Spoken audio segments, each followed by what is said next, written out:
right, Amechi, thank you for taking the time today to do this interview. Could you introduce yourself and tell us some of the things that you're working on? Yeah, my name is Amechi. I am the founder of Roguezero. It was formerly just kind of like a consultancy sort of project I had after I left Squarespace, and it kind of turned it more into a more of I would say like a mini prop firm. So I trade with my good friend Alex, and he's like one of the traders, like in our sort of firm. And so I was a former software engineer at Squarespace. I was there from 2019 up until 2023 around May. Left, took some time just to explore some projects, and then I got deeper into trading. I've been trading since 2020, class of 2020, Robinhood. As it got started, and then since then it took me some time to progress, learn the markets, and then after I left Squarespace, I decided to actually take some of the research I was doing within emotion analytics and the world of effective dynamics to then understand like earnings calls. And that's how I actually got more into wanting to start my own thing because I was actually taking a lot of plays, analyzing earnings calls, and using emotion dynamics to understand some of the trajectories of how people, interpret themselves in calls and try to model behavior. And then, I got some success there. And so I said, hey, maybe there's something here, and decided to, kind of like focus our firm on more so emotion science and just good old quantitative analysis. Gotcha. So you started kind of more in the software space, and then you also found this interest in trading, and so it seems like they've converged, and you kind of found kind of your niche. Is that kind of what you'd say? Yeah, yeah. I found it was one of those things where I was so like during the time, like as you know, everybody was stuck in the house and you really can go anywhere. My friend was like, "Yo, dude, you gotta get into trading," and I was like, "All right," And as I was starting, I had some successes, but it was more so I didn't know if it was more of an inkling that I had a good knack for things, and then I soon realized, oh wow, I had some significant losses as all traders, starting out and with the highs and the lows. And then I started taking my good intuition on things and really molding it into more of like concrete edge, and really starting to understand sort of the ebbs and flows of the market. Hmm. So it was really taking like my software engineering background coupled with the neuroscience background because I went to University of California. I studied neuroscience there, and from that, taking that and then trying to merge those worlds together because again, the markets, of course, they are just nothing but numbers and things of that nature, but it boils down to human nature and the patterns that they exhibit over time that give you the results of like what you see in the markets. And of course, I know markets, there's algorithms and there's a lot of things driving, but I think at the core still, humans still do drive a lot of the directional biases of the ups and the downs. Interesting. Yeah, I'm I'm in definitely in agreement there. Even with all the technology that's out, it is still based on the human emotion, the human side on how those trades are placed. You had mentioned Absolutely. Rogue Zero, and can you tell us more about what that is and what offerings are on there? Yeah, so Rogue Zero was this was more so kind of like an out sort of growth of like a current sort of like startup project I was focused on. And the project I was focused on was it was really focusing on motion dynamics and trying to apply that in many use cases. Like I was trying to use motion dynamics. And for the viewers that want to know, motion dynamics is really just understanding patterns of like emotions like over a period of time and creating sort of arcs and trajectories on what certain sort of emotional data that you may have can look like. And then in that, there's a lot of features like emotional inertia and like emotional variability and etc. So I was using some of that that some of the things I was building from the research I stumbled onto, just trying to figure out how I can apply this thing in many different ways. And I got really familiar with the Hume API, and Hume is a motion science lab based in New York, and their goal is to really drive effective computing forward and making basically making the machine more empathetic. And so I stumbled onto Hume, and I really got close to a few of the people there, and I really was trying to see how I can utilize this API to then understand earnings calls and just different sort of things. Earnings calls. I was understanding how it can help marketers. I was understanding how it could help educators, right? But I soon realized as I wasn't really kind of moving forward towards with like the project I was working on, I was actually moving forward in another domain, which is analyzing earning calls and then taking plays based on some of the trajectories that I was able to build out, and then thus Roguezero started to say, hey, maybe I can be able to take the capital that we have, scale it up, and we can kind of create our own sort of proprietary trading firm, right? And so and then it was like, what do I want to base sort of our firm on, and like what's going to be rooted in? And of course, good old financial sort of science, like understanding the data and what it can do, and how you can predict it to give you the next subsequent moves in the market, but as well understanding that emotion science is something that I really am passionate about, right? My neuroscience background, and as well, a good buddy of mine, he's a PhD, but he's actually studying game theory, and he teaches a lot of game theory. So I wanted to merge emotion science and game theory, because game theory, of course, helps to model behavior, like in terms like in the world of economics, and so it just kind of just boded well to actually create Roguezero and just see how far we can go with it. Gotcha. So, are you interested in the emotions on like the individual level and studying like how um, one person's emotions affect their trades, or is it like a much bigger scale on like how the whole population, uh, how their emotions like are impacting the market?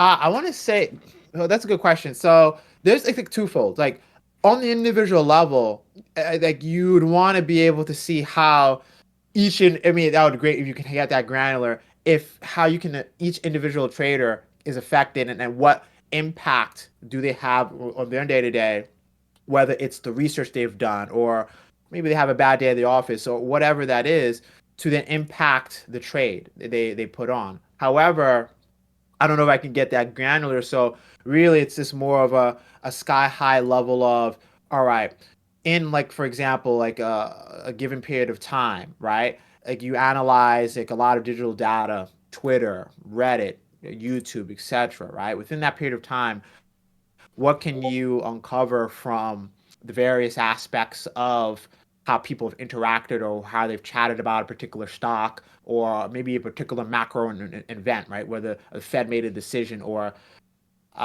Japan cut their interest rates, or China is retaliating against the U.S. because of all these tariffs, right? Like what can you glean from that, and can you model that, and then can you measure that, and then can you use it to then see how it impacts the markets, right? So Mm. kind of like taking kind of like a top-down approach, but as well also the kind of a bottom-up approach in terms of like from like area specific, right? If you can look at different regions, right? Maybe you want to look at the U.S. region, and you want to maybe look at maybe the Europe region, etc. Gotcha. Yeah, I don't know if you could like take an individual trader and like wire them up and like have the be like tracking their neuro signals like while they're trading or something like Yeah, that. But you couldn't do that, but well, maybe in the future. But I would say, I mean, if this was possible, you mean you could wire up their reactions, right? But again, even like for example, retail traders, they make up such a small mm, portion of the market, and a lot of it is now algo driven. A lot of the bigger shops, even like I mean, Renaissance Technologies, you have Jane Street, Two Sigma. I know just from the hearsay and just like, just looking at what they've done, a lot of their traders don't even put on trades. They just like automated, or the algorithm gives them what to do in the day, and then they maybe execute it, right? hmm. So it's a lot of that human element has been kind of taken out in favor for the algo sort of driven approach. However, I think still, even with the algorithms and it driving it, if you can glean it from not just the trader, then glean it from anywhere else to then see how these algorithms may or may not react to certain sort of things. Because at the end of the day, it's still the human element of coding up the algorithm to do a certain thing based on certain numbers, right? And it's still, again, understanding that no matter what, human element is always going to be in the market, whether algorithms take over 100%, right? There's still going to always be the uh, the scent of a human around. Yeah, so you mentioned algorithms, kind of on the topic of AI. Are you working on or interested in working on any sort of AI projects?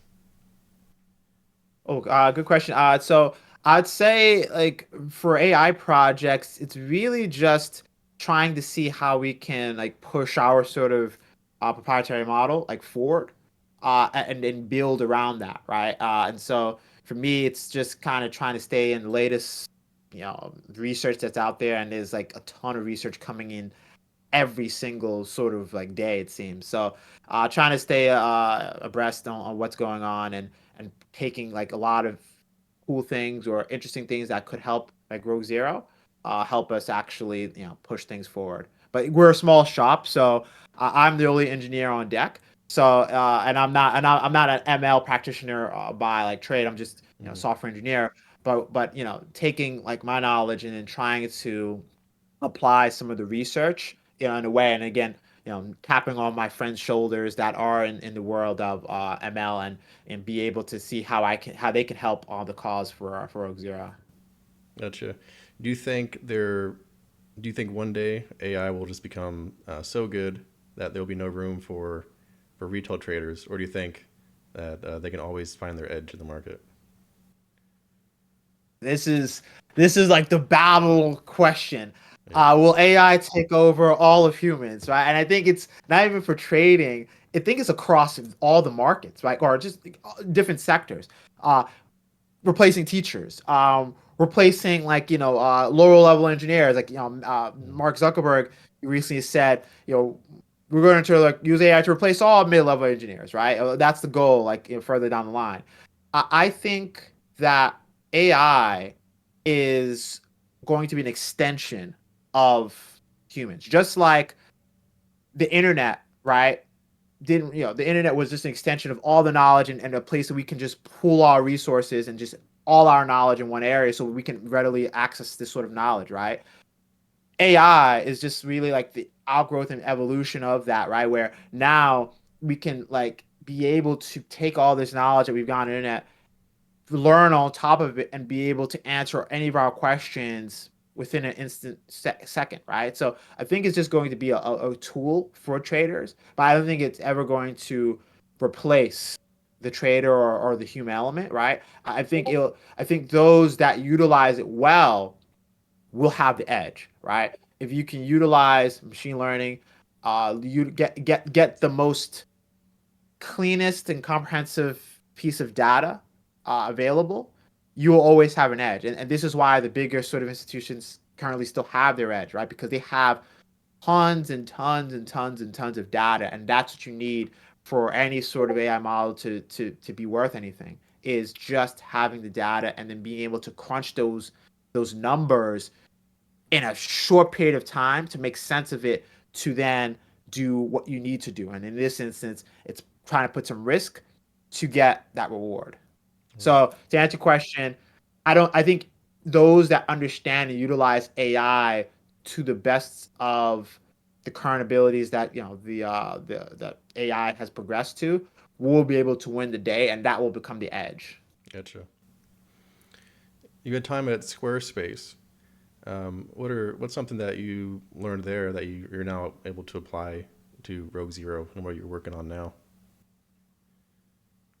So at the time, this is like I remember I was like talking about like with a coworker about like AI and just trying to make certain things like within Squarespace using AI. The one thing I said I would take or I took from Squarespace was harping or honing in my research abilities. And I've always like I always came from an R&D background. When I was at Complex Magazine, really early in my career, I was in the R&D department there, and so I really got to be able to hone my skills and really like kind of dig in and sort of that research development and finding new technologies or think about new ways to see how technology can impact the org and increase the bottom line or at least technologically move us forward in certain ways. But I'd say as well it was one of like the biggest experiences and looking at a big scale sort of system and working with a lot of those subcomponents to help millions of users be able to have sites and have their businesses on these sites and have a presence on the web. Right, I think that was really big for me. So understanding how all these smaller subcomponents work together to make this sort of giant system run. So that I learned a ton about performance, scalability, what to do, how big orgs are run. And at the time we were private and we had went public. So I was able to. It was cool to see that transition point and see a growing or not growing. They were there. They were there for a while, but to see that transition from a private to public company. And so that was really cool. So I learned a ton about just digging into being a better researcher, a better engineer, learning best practices at a big company and how to scale and how to keep scaling to millions of users. Roguezero. So who does that best suit? Is that for like institutions, or is that for individuals just starting out in the markets and getting their feet wet, or is that for more seasoned traders and investors? Who is kind of Roguezero designed for?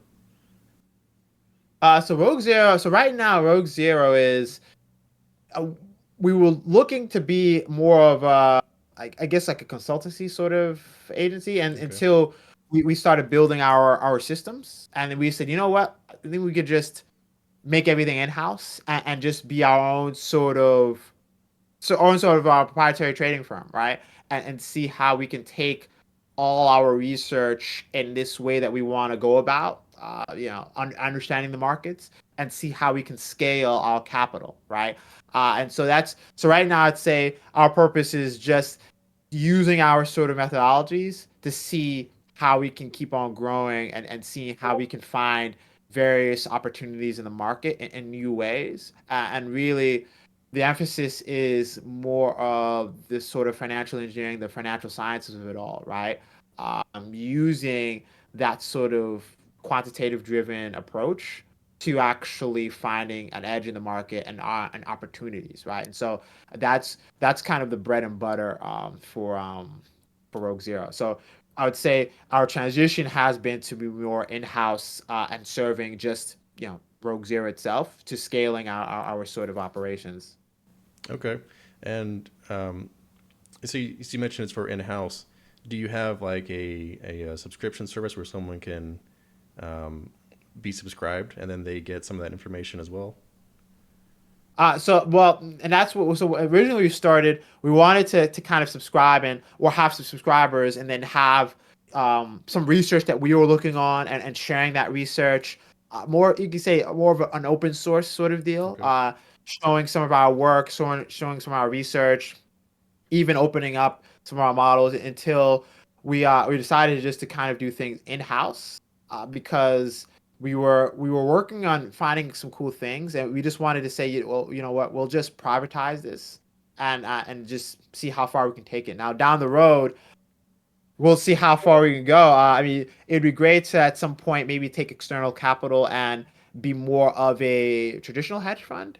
But in the meantime, we just said, that I think the path of least resistance for us would be just to have our own sort of proprietary system and then just scale that up and see how far we can take it. Now, of course, the goal, I mean, you'd always want to, you look at to the prop firms such as like Jane Street. It's one of my favorite sites. It's one that I like to look at their research and see what they're doing, because they are a prop firm, true.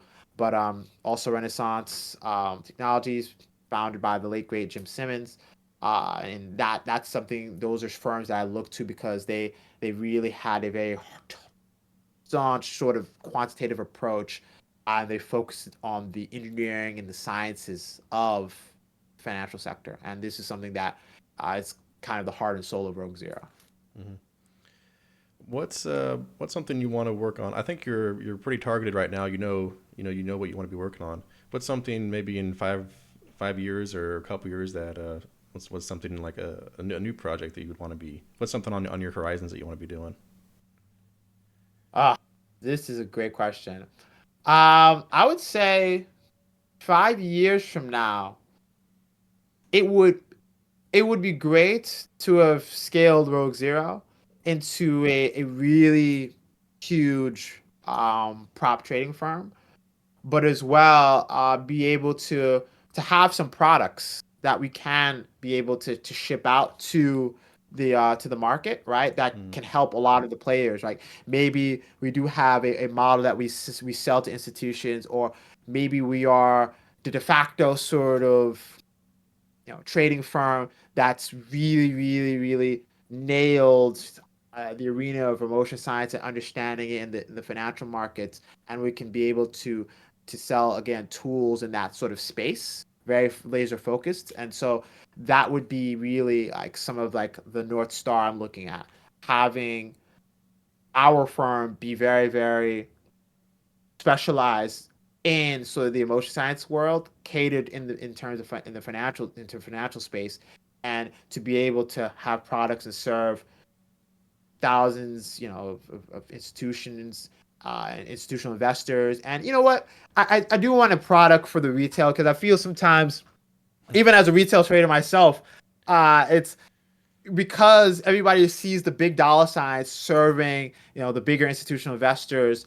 It's the retail investor is always left trying to fight for scraps. And so I would love to be able to have products to help the retail investor, because me and Alex, we are retail investors, and it's funny. Rogue Zero, like the name came from a couple of Rogue Zero DTE traders, right? mm, Because that's some of that. That's a kind of our bread and butter, Zero DTE, and we really got comfortable with it. So and a lot of retail traders, they do focus on the Zero DTE because of course high risk, but like there is a high reward at the end if you can figure out the proper sort of strategy for it.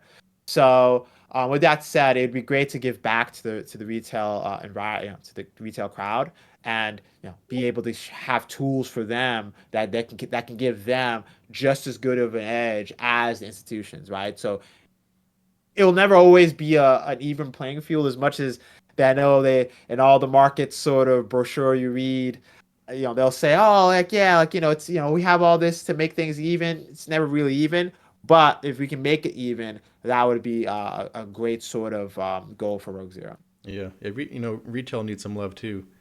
And that's great. It sounds like you know your goal and you know what you're working towards. I'm glad you mentioned the um, where the name came from for the zero DT, because my next question was going to be, what do you personally like to trade? Is it stocks, options, forex, futures? What kind of stuff are you interested in? So I like to trade the Qs. The Qs are one of my. We always say here, the Qs play the bills. So I do love to play the Qs. Equities, I focus on long short.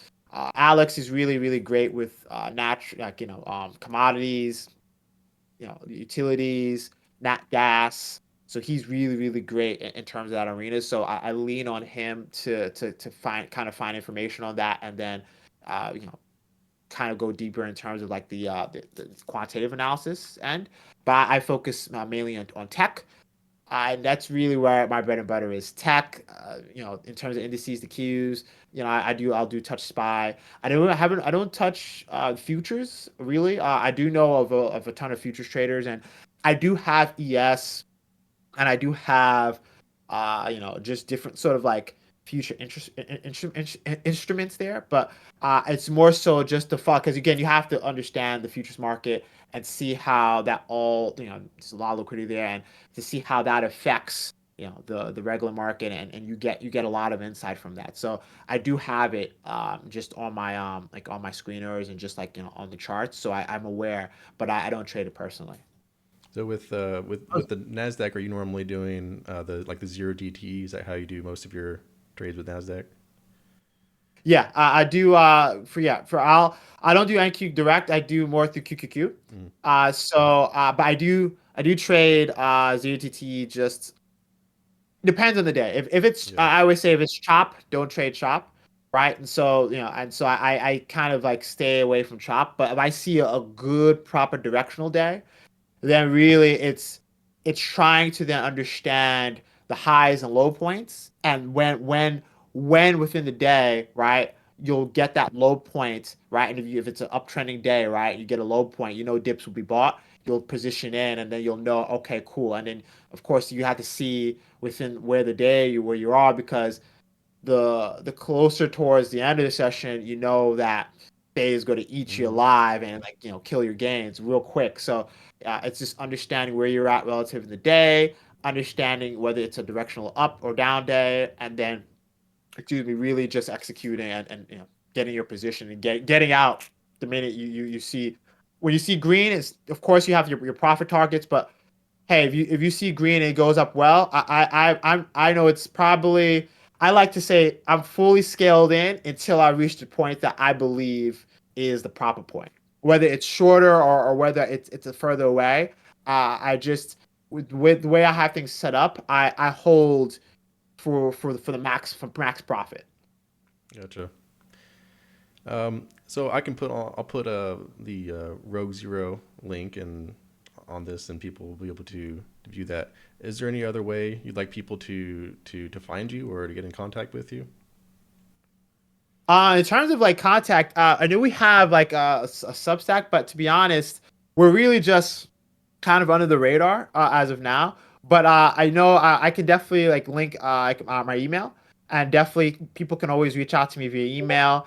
I'm always open and always down to have a conversation, because I feel sometimes in the trading community it can be a very lonely journey, Mm. right? To be solo traders. So, talk to yourself, other traders. It's really for me one of the things I enjoy, right? Even this conversation, I really thoroughly enjoy talking to you. Actually, I was going to ask, in terms of like your training journey. I know we talked briefly before, but what's some of the things that you were hyped on this year? For 2024? For 2025. Oh, 2025 coming up. Um, well, I'm kind of expecting there to be more volatility this year. With uh, remember from 2016 to 2020, under Trump, just a tweet can change everything, and it's Oh, much more absolutely. right. It's much quicker and dramatic. Um, from 2020 to 24, we didn't quite have that, but I remember 2016 to 2020, and we can already see it. Um, some of the quick moves, like today, there was the Colombia tariffs. So maybe we'll see what that does to the markets coming tomorrow. Um, but so I'm kind of thinking about. I've kind of made some videos on this already, like adjusting for that coming into this next year. Um, trading from from what I've seen, you'll have a couple days or a couple weeks that are kind of sort of the same way, and then it changes to something else. You might have a year like that, and then the next year is something else. And I think so. Someone has a strategy. Generally, they can apply it, but they kind of need to adjust it every couple of days or couple of weeks, or every few months or a year. And you can't just do the same thing, exactly the same over and over again. I think you can generally apply a strategy, but you need to realize kind of what cycle you're in and adjust it and kind of change it a little bit or bring it back depending on where you're at. So I think this having a new president, a new style, it's going to be kind of a new 4 years from. Think about it, like a lot of people have been trading as beginners since 2020, and now it's going to be a whole True. new. That's where they learned was that type of market. That's going to be a whole new market now, so they need to make those adjustments. So that's kind of where my focus has been. Yeah, really great points. It's trying to see, it's not throwing the entire sort of framework of the strategy out, but trying to make the adjustments when necessary to understand when something doesn't work. And I think that's the nuance. It's when, because as humans, you kind of get attached to something. So when do you find that balance of wanting to keep something you really like, but even if you really like it and you see it doesn't work, having the wherewithal to change it because you know that over time this is the right way, right? Because last year's environment, it wasn't smooth sailing. I mean, it was, of course, it was really one of the most bullish years we've had to date, but there was a lot of volatility in the in between, right? Hmm. There was a lot of doubts and fears, etc. So I think this year, this is just pure speculation. I think the pain trade may be that most may not think that we'll have another banner year as we did 2024, but we could have an even record banner year this year, and people maybe miss out on that because they're looking for a short. Where last year that was the prevailing theme as well. People were still bearish. There was many people very bearish that, oh, there's no way. Like, what are we doing here? It kept on going, kept on going. I've talked to another trader short on UAL, and UAL was flying. Though I've been bullish on travel, especially one of my favorite stocks, or one of the bigger trades I had last year was on CCL, Hmm. Carnival Cruise Line. That was very bullish cruise line. Still am. I think I have a crazy price target of Carnival Cruise Line. $50 is my Okay. price target this year. That's towards the end of the year, but I'm super bullish on cruise lines and it coming, into feeling that gap that it had over the past. What do you mean? It was 2020, 24, over 4 years, right? So I'm super bullish on CCL and just cruise lines in general. Great. Yeah, I think I think sometimes people fall into a trap where they try to get too fancy and try to look for shorts, and they get a bearish mindset. I've probably done that every year.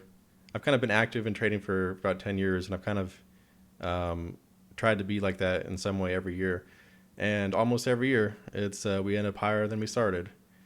And that's the same for the last 100 years. Of course, we always have these drops, but in general, it's always working higher. And now we're coming into a world of AI and changes in biotech and quantum computing.